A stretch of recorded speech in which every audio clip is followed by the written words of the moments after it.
The day I walked out the door, my heart was heavy, but my mind was full of hope. I told myself I was doing this for us, for the life we had dreamed about for years. I looked back one last time. The small apartment was quiet. The sun was soft through the window, and I could hear the birds outside.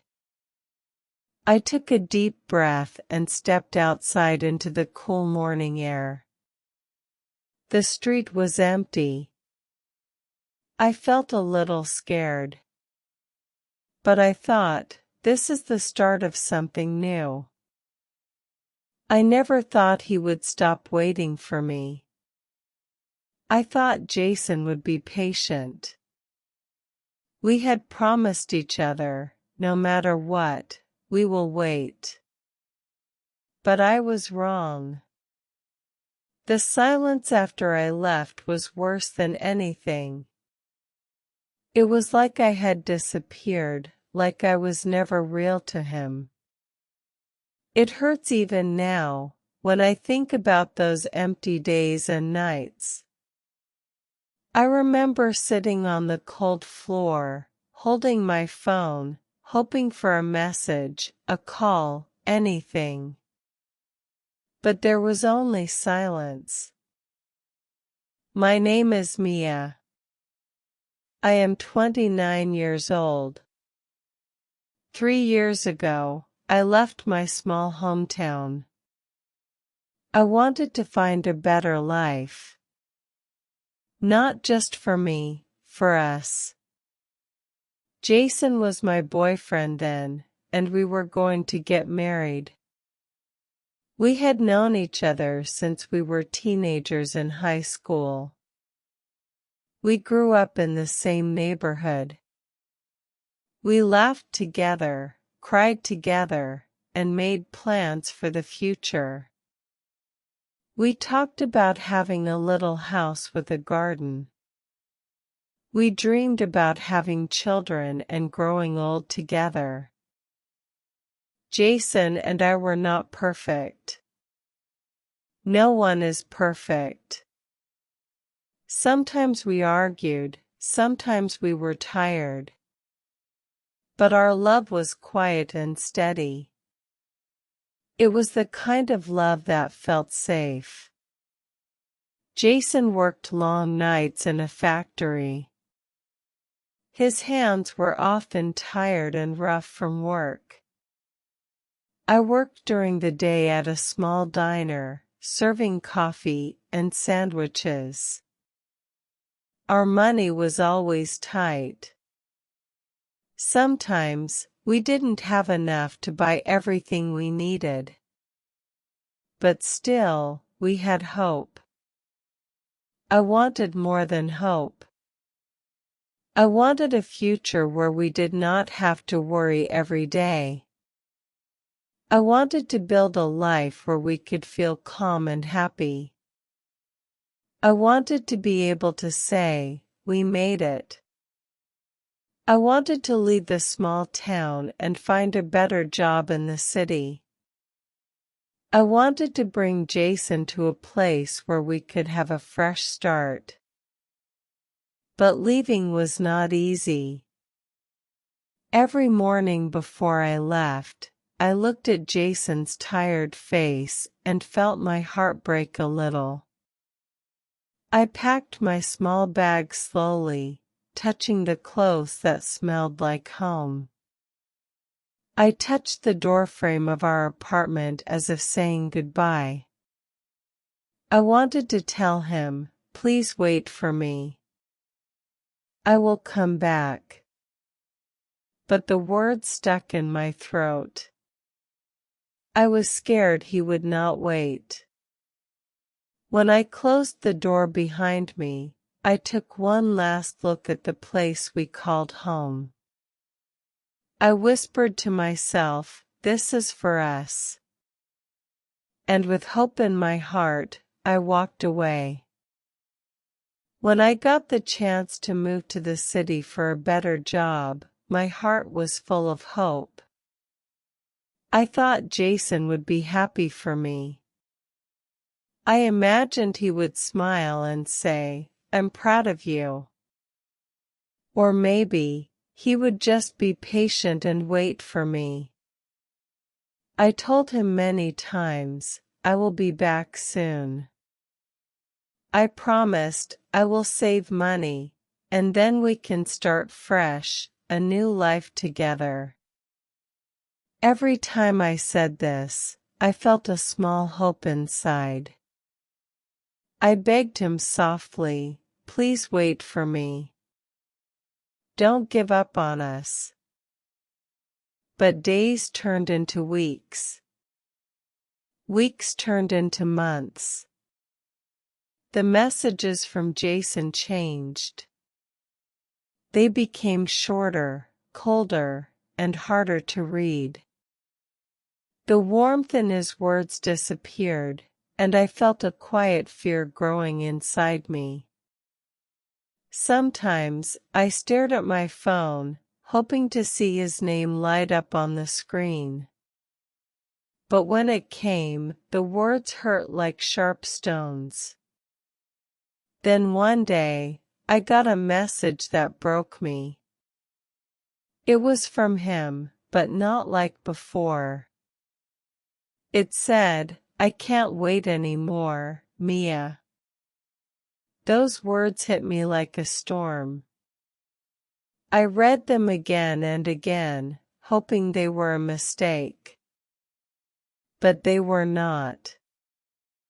I felt my chest tighten, and tears filled my eyes. It was not just that he had stopped waiting. It was that he had stopped believing in us. I remember sitting on my small bed in the city, the gray walls cold around me. I held the phone close, feeling lost. My mind raced with questions. How could he do this? Did he ever really love me?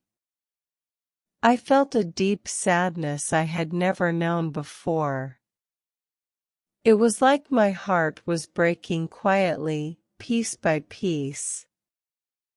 Flashbacks came like waves, uninvited and painful. I saw myself as a little girl, lying awake in a cold, dark room. I was scared then, hoping someone would stay with me. My father left when I was 10 years old. He promised he would come back.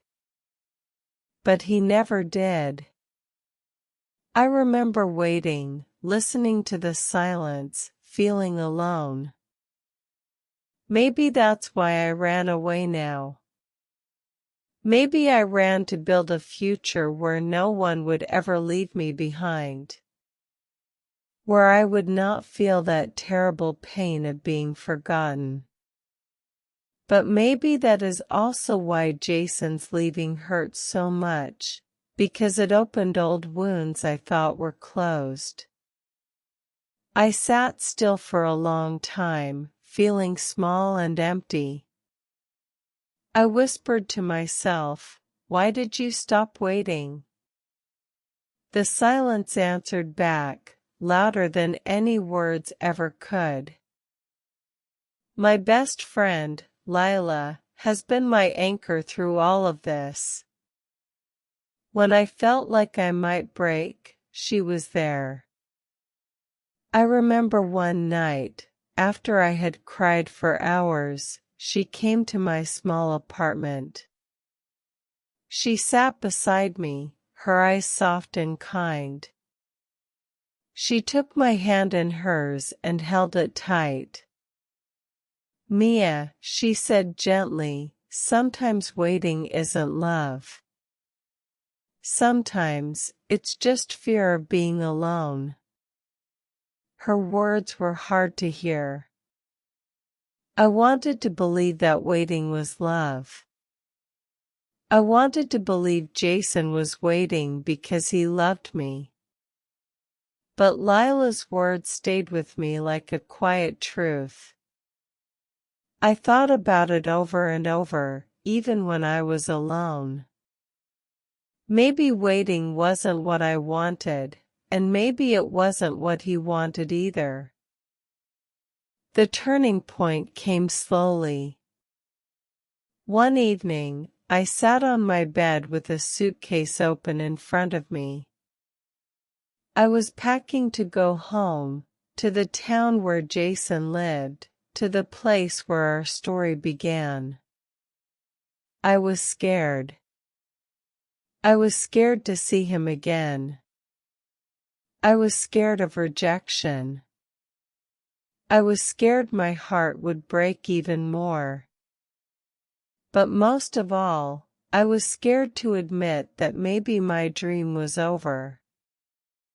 I packed my clothes carefully. I folded each shirt, each sweater, feeling the soft fabric in my hands. The suitcase was heavy, but my heart felt even heavier. I looked at myself in the mirror. My eyes looked tired, but there was a small spark. Maybe it was hope, or maybe it was strength. I whispered to myself, "It's time to face the truth." When I arrived home, the air was quiet. The streets felt empty, like the town was holding its breath. I walked up to the small house we had once talked about sharing. The door was closed. Inside, it felt empty. Like a ghost lived there, a ghost of the life we dreamed about but never had. Jason was standing by the door when I knocked. His eyes looked sad, full of regret. He did not smile. He did not say much at first. Then, in a quiet voice, he said, "I shouldn't have moved on so fast." His voice broke a little. "I was scared you'd never come back." I looked at him. I saw the fear in his eyes, the same fear I felt inside me. And in that moment, I felt something new, a strange kind of peace. It was over. Not with anger, not with hate, but with a quiet understanding. We had both changed. We were not the same people who left or waited. I smiled softly. I knew it was time to start again, this time for myself. That day, I left again.